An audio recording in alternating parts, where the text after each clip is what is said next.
সাহেবের কিন্তু আরেকটা প্রোগ্রাম আছে, উনি প্রোগ্রামে যাবেন। সভাপতি আপনারা আসেন, যদি আসেন।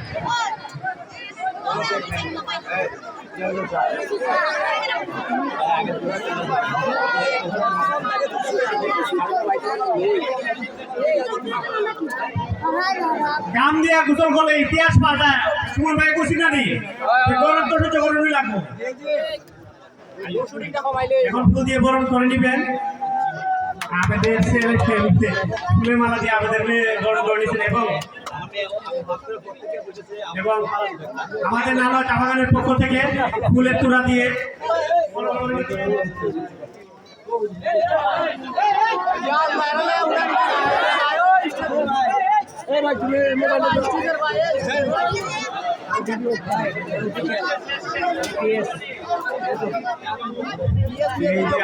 চা বাগানের চা শ্রমিক মা হোক অনেক কষ্ট। ধন্যবাদ, ধন্যবাদ। এমপি সাহেব চলে যাবেন। আসলে উনি বলতেছেন যে উনি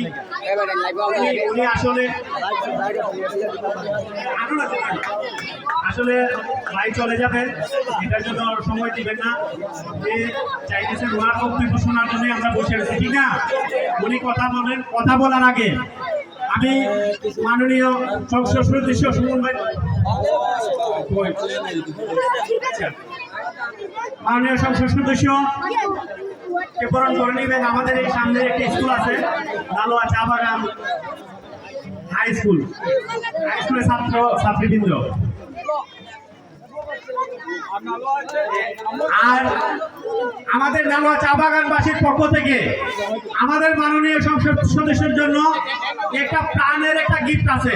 এই গিফটটা এখনই আমরা দিব ওনাকে। আর এই গিফটটা উনি খুলে দেখবেন, আমাদেরকে বলবেন ওনার কি চয়েস হয়েছে।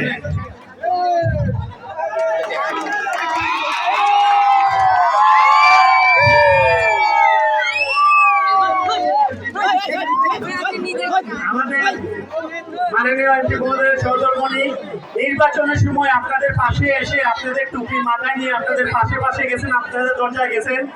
তাই আমরা এই চা বাগানের মানুষ একটি উপহার দিয়ে আজকে ব্যারিস্টার সাইদুল হক সুমন ভাইকে আমরা বরণ করে নিলাম। আমরা বিআই বানাইলাম। দেখাই, ঠিক আছে?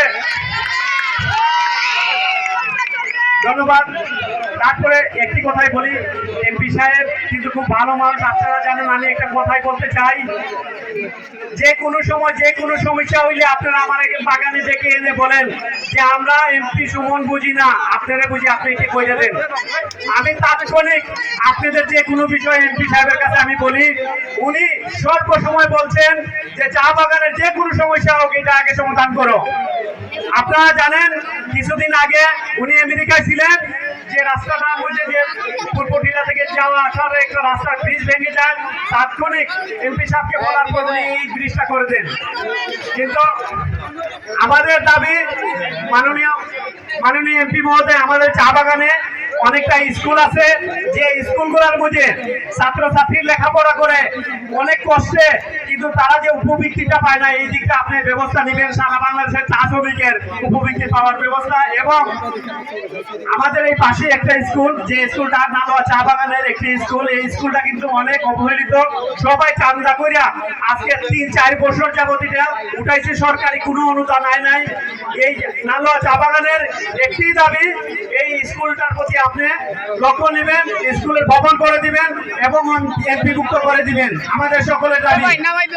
এবং আমাদের যে রাস্তা, আমরা যে কারণে আজকে ঘাম দিয়ে ইতিহাস পাল্টানোর জন্য আমরা চেষ্টা করেছি, এই রাস্তার জন্য, যে রাস্তা এখন পর্যন্ত আমাদের নালোয়া চা বাগানে 1 টাকা হয় নাই, আমরা এই লক্ষ্যে এই প্রাণের দাবি আমাদের নালোয়া চা বাগানের। আমু থেকে প্রায় দুলনা বাগান পর্যন্ত 4 কিলো রাস্তা। আপনি থাকাকালীন কিভাবে রাস্তা করবেন? আমরা চাই এই রাস্তা। আমরা যেহেতু আরেকটি কথা বলি, আমাদের এমপি মহোদয় যে কাজ করতেছেন আপনাদের জন্য, আপনারা জানেন যে আপনাদের একটা ওই আপনারা যে ওই আটা পান, এই আটাটা পর্যন্ত আপনাদের প্রতি লক্ষ্য রাখেন যে কোন ধরনের খাবারটা তারা খায়। আপনাদের যে আটাটা আসার কথা ছিল, এই আটা ন্যূনত ভালো ছিল না বিধায় উনি তাৎক্ষণিক ওই আটা আটকাইয়া বলছেন চা শ্রমিক আমাদের ফ্যামিলির মানুষ, ভালো মানে আটা দেওয়া হোক। সঙ্গে সঙ্গে এই চা বাগানে আপনারা জানেন এখন গম কুটাইয়া মেশিন নতুন আনা হয়েছে, আপনাদেরকে গম কুটাইয়া দেয়। এই মানুষটা আমাদের চা বাগানের একজন গার্জেন না। আমরা উনার নির্দেশনায়, উনি যতদিন এমপি থাকবে উনার নির্দেশনায় আমরা উনি যেভাবে বলবেন এভাবেই আমরা যাব সামনে। আপনারা জানেন যে উপজেলা নির্বাচন আছে, আমরা যেন আমার দাবি আপনারা নালোয়া চা বাগানে যেটাই চান ওইটা পান। আমার কাছে বলেন যেভাবে যে সুমন ভাইকে বলে এটা দেওয়ার জন্য উপজেলা চেয়ারম্যান নির্বাচনে যদি আপনারা আমার জনপ্রিয় মতো একজন প্রার্থীকে আপনারা বিজয় করেন, এই নালোয়া চা বাগানে 5 বছরের ভিতরে কোনো রাস্তা কাঁচা থাকবে না, আমি বলে দিচ্ছি।